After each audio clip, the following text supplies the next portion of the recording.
Assalamualaikum warahmatullahi wabarakatuh. Perkenalkan, nama saya Pransya Andika, NPM 21010173, kelas Informatika A5, mata kuliah Kecerdasan Buatan. Saya akan menjelaskan apa itu kecerdasan buatan. Poin pertama, mengenal kecerdasan buatan dan kecerdasan buatan menurut para ahli. Kecerdasan buatan atau artificial intelligence atau AL adalah simulasi dari kecerdasan yang dimiliki oleh manusia yang dimodalkan di dalam mesin dan diprogram agar bisa berpikir seperti halnya manusia. Sedangkan menurut MC Eliot dan Skell, kecerdasan buatan adalah aktivitas penyediaan mesin seperti komputer dengan kemampuan untuk menampilkan perilaku yang dianggap sama kecerdasan dengan jika kemampuan tersebut ditampilkan oleh manusia.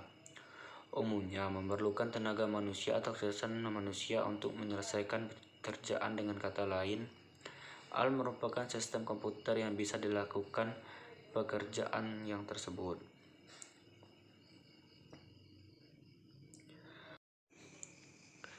AL sendiri merupakan teknologi yang memerlukan data untuk dijadikan pengetahuan sama seperti manusia.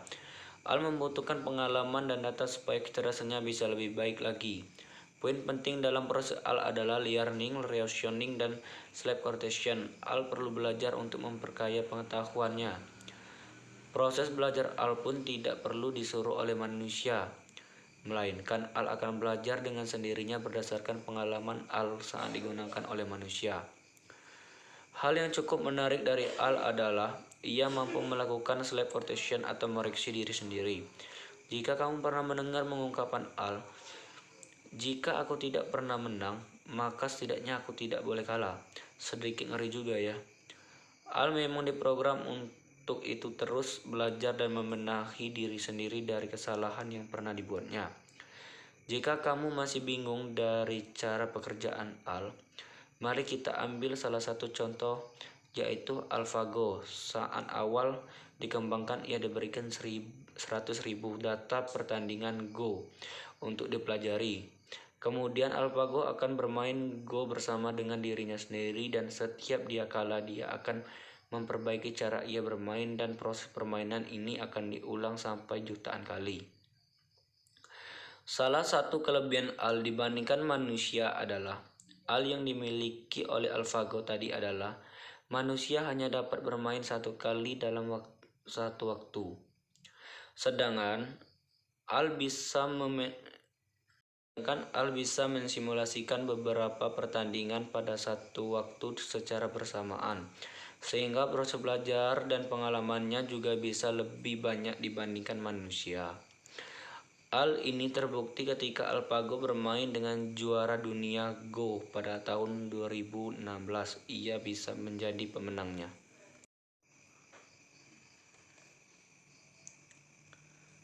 Kecerdasan buatan menurut para ahli. 1. Andreas Kaplan dan Michael Henlein. Kedua, memberikan definisi pada teknologi kecerdasan buatan sebagai kemampuan suatu sistem dalam menafsirkan data eksternal dengan benar, untuk belajar dari data tersebut dan menggunakan pembelajaran tersebut untuk mencapai suatu tujuan dan tugas tertentu melalui adaptasi yang fleksibel. 2. John McCarthy. Menurut John McCarthy, teknologi kecerdasan buatan memiliki definisi sebagai kegiatan atau teknologi modelkan suatu proses berpikir manusia dan mendesain sesuatu mesin supaya bisa meniru perilaku dari manusia tersebut.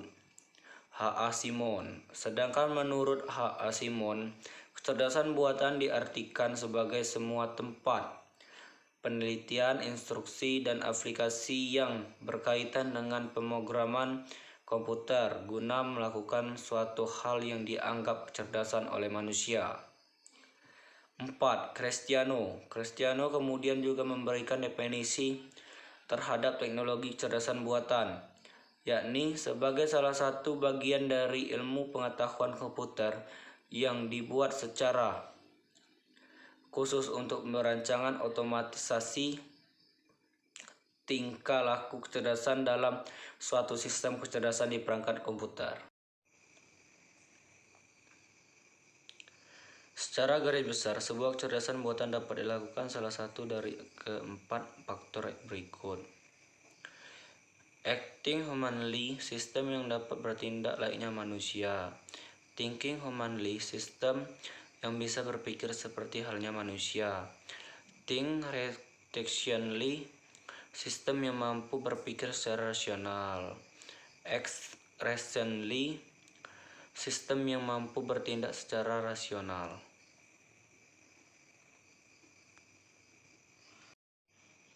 Poin kedua, contoh kecerdasan buatan. Kecerdasan buatan atau AL ini telah banyak diterapkan di berbagai bidang seperti industri, medis, pendidikan, bisnis, bahkan dalam kehidupan sehari-hari. Berikut ini beberapa contoh dari penerapan AL yang biasa kamu jumpai dalam kehidupan sehari-hari. 1. Deepfake Facebook.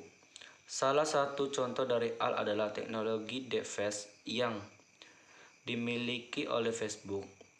AL ini berfungsi untuk mengenali wajah orang yang ada pada postingan foto.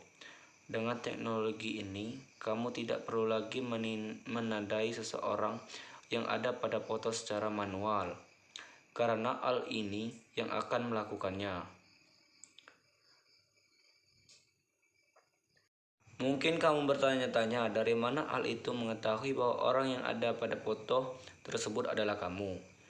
Perlu kamu ketahui bahwa sebelum AL dapat mengidentifikasi bahwa orang di foto itu adalah kamu, AL akan dilatih berdasarkan data. Datanya didapatkan saat kamu menandai orang di foto sebelumnya dan dari hasil saran AL terhadap orang yang ada di foto yang kamu setujui.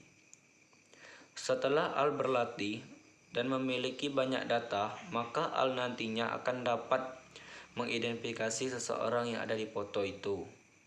2. Rekomendasi e-commerce. Konsep penerapan AL yang sering kamu jumpai salah satunya adalah rekomendasi produk pada e-commerce. Mungkin kamu pernah berbelanja di salah satu e-commerce dan ketika kamu berbelanja pada produk-produk yang direkomendasi untukmu, produk yang direkomendasi tersebut bukan dari seseorang yang memprediksi kira-kira kamu membeli apa, ya. Produk rekomendasi tersebut merupakan hasil dari proses AL. Lalu dari mana AL mendapatkan produk-produk yang akan direkomendasi tersebut? AL memperoleh data dari kamu sendiri, misalnya ketika kamu melakukan pencarian produk, pembelian produk dan kamu sudah melihat produk apa saja. Data tersebutlah yang akan diproses dari konsep AL, yaitu data mining, sehingga AL akan merekomendasi produk-produk yang pas buat kamu. 3. Asisten virtual. Contoh dari kecerdasan buatan berikutnya adalah asisten virtual. Ada banyak penyediaan asisten virtual seperti Google Assistant, Siri, atau Alexa. Seperti asisten pada umumnya, asisten virtual ini juga bisa kamu ajak berinteraksi. Selain itu, asisten virtual dapat mencatat kapan kamu ada janji atau acara dan memberikan informasi ketika kamu acara yang ditentukan segera tiba.